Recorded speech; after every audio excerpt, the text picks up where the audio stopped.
Hola, este domingo 23 de junio aquí en Ebenezer, Iguala Guerrero, tuvimos nuestros dos servicios, tuvimos nuestro encuentro a las 11 de la mañana y hablamos acerca de estas limpiezas profundas, estos cambios radicales, estas decisiones que debemos tomar a lo largo de la vida de hacer un giro, de hacer un cambio.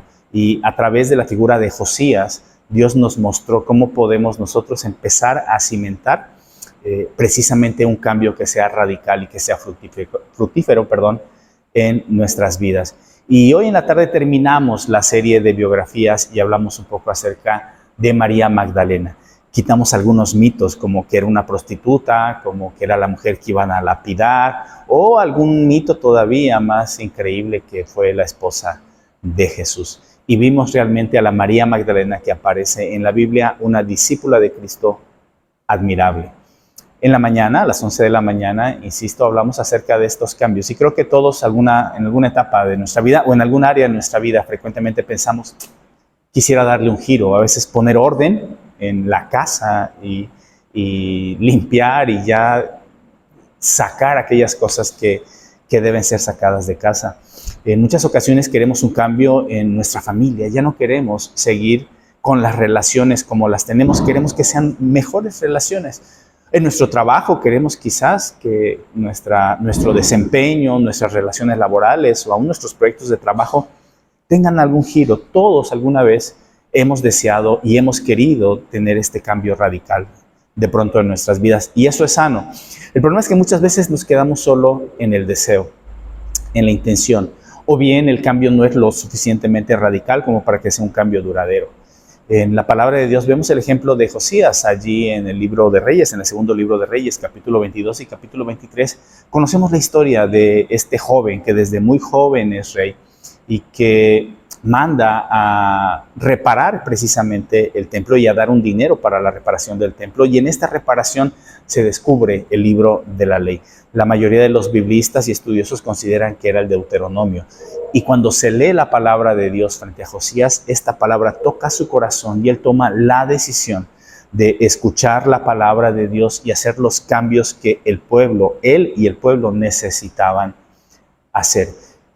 Toma la decisión de centrar el culto y la adoración solo en Yahweh, el Dios verdadero, Yahvé, Jehová, ¿sí? Y limpiar todo el templo y toda la nación de la idolatría a dioses como Baal, como Acera, la adoración al sol, a la luna y a los astros. Para que él pueda hacer esta transformación radical en su vida y en la vida de la nación, él necesita de tres elementos esenciales. En primer lugar, la palabra de Dios. Es esta palabra que se descubre la que toca el corazón de Josías y le permite hacer esta transformación. Si nosotros no le damos ese lugar a la palabra de Dios, no va a haber ningún cambio. Tenemos que volver a enamorarnos de la palabra. Tenemos que volver a escuchar, volver a abrir la Biblia, volver a escuchar sana doctrina, a leer buenos libros cristianos, a llenarnos de la palabra de Dios para que podamos hacer los cambios en el lugar donde sean necesarios, en las áreas que sean necesarias y con la dirección adecuada.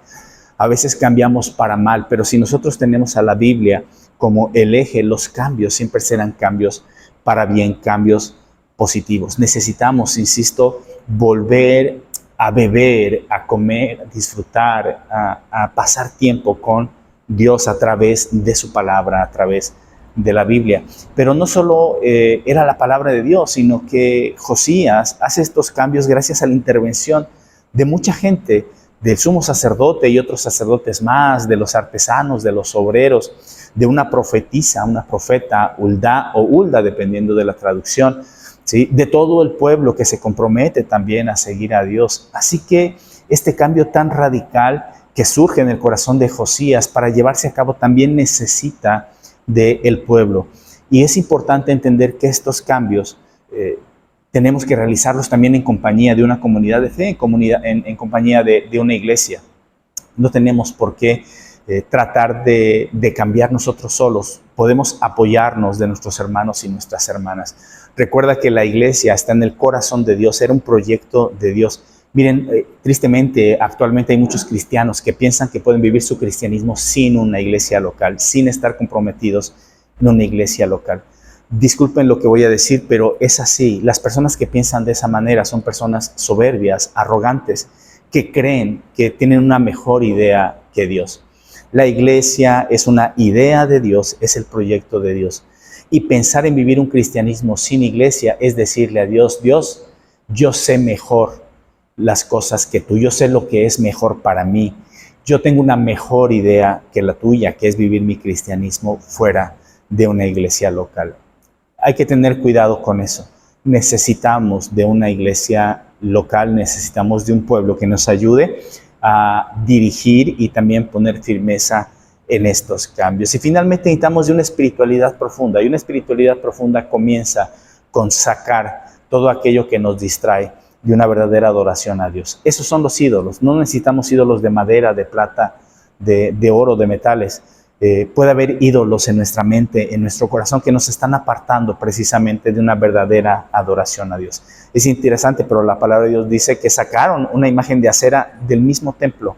Y nosotros tenemos que sacar ídolos que aún dentro de nuestra vida cristiana, aún de nuestras iglesias tenemos, quizás no imágenes físicas, pero insisto, sí ídolos mentales, sí ideas, sí pecados, sí intereses que están bloqueando una comunión estrecha con Dios. Entonces, Josías utiliza precisamente la palabra de Dios, utiliza a su pueblo y utiliza una espiritualidad radical y profunda para poder hacer estos cambios y comprometerse con todo su corazón, con todo su ser, a amar a Dios y obedecer su palabra. Es la misma invitación para todos nosotros. Y en la tarde, en el Corán Deo, hablamos acerca de María Magdalena. Ya decíamos, ni fue prostituta, ni fue la mujer que iban a lapidar, ni tampoco fue la esposa o novia de Jesús. Todo eso son falsedades, son mitos.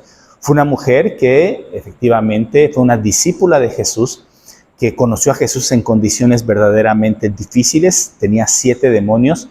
La Biblia no nos dice qué hizo para ser endemoniada y hay que tener mucho cuidado. No todos los endemoniados lo son porque hicieron algo malo. La Biblia no dice eso, la Biblia no enseña, no dice que los endemoniados son culpables de ser endemoniados, sino que son víctimas precisamente de los demonios.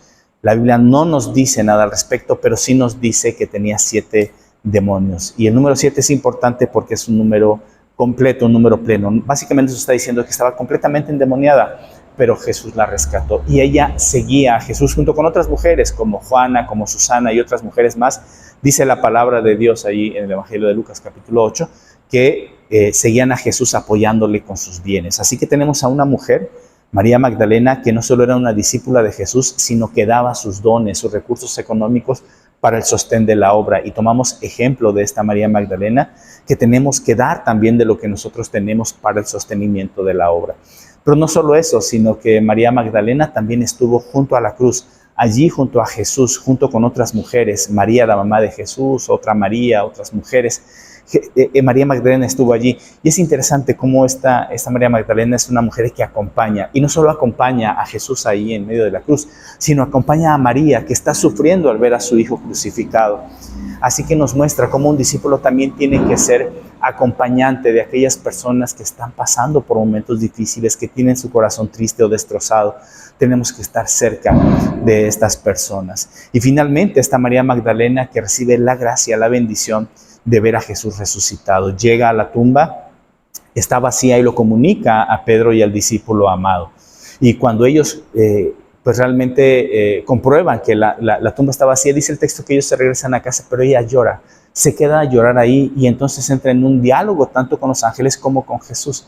Y mencionamos cómo de pronto es interesante también tomar tiempos para llorar, tiempos para simplemente derramar nuestro corazón y darnos cuenta que es en medio de estos momentos difíciles que Dios también puede revelarnos y mostrarse de manera maravillosa en nuestra vida. Así que no evitemos el llorar, más bien lloremos allí en la presencia de Jesús que ha resucitado. Pero finalmente María Magdalena tiene un diálogo con Jesús. Al principio no lo reconoce, después lo reconoce, lo confiesa como su maestro, como su Señor, lo toca. Sí, Jesús dice que tiene que esperar un poco todavía, pero que avise al resto de los discípulos que ha resucitado, y es lo que hace María Magdalena. Así que tenemos a una mujer que una vez que experimenta la comunión con Jesús resucitado, ella comparte esta verdad. Jesús ha resucitado. Y esa es otra enseñanza que tenemos de María Magdalena. Tenemos que compartir a este Jesús resucitado, a este Jesús que ha vencido a la muerte, este Jesús victorioso, este Jesús que da vida, porque nosotros también hemos tenido contacto con Él, y compartir con todo mundo que Jesús ha resucitado. Estos fueron los temas que vimos el día de hoy, y les animo, los exhorto a que nos acompañen aquí cada domingo a las 11 de la mañana o a las 7 y a las 7, de verdad, también pueden venir a los dos. Acompáñennos a alabar al Señor, a meditar en la palabra, a orar los unos por los otros, a bendecirnos los unos a los otros. Que tengan una excelente semana y que el Señor los bendiga.